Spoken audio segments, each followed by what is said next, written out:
Okay, magandang araw po sa inyo mga boss. Motricola Pastarlac Project, part 21. So, ito po yung binalikan natin pagkatapos ng ilang buwan. So, ayan. So, marine laminated board na matte white tsaka yung walnut. Tapos, PVC floated panel. Nilagay natin dito. Tapos, UV board. Yan po yung UV board. Tapos, naglagay na rin tayo ng floating shelves doon sa taas. So, ganyan lang namin kasimple nung ginawa natin dito. Tapos naglagay na rin tayo ng LED. Yan. So andyan yung switch nya. Tapos yung driver andyan. Okay. So yan po yung tipo console na blinag natin nung nakaraan. So pakita ko na rin yung ibang parte ng bahay. So update. Update po tayo. So ayan, kung may kompleto na po yung ano nila. Dining set, sala set.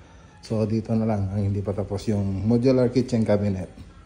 So hintayin natin yung signal ni sir para dyan. So babalik ulit po tayo rito. Tapos ito naman yung mga kwarto. Yan. Kompleto na.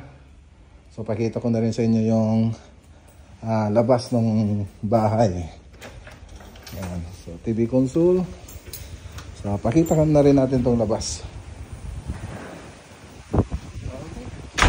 Ito yung picture niya sa labas mga boss. Alright.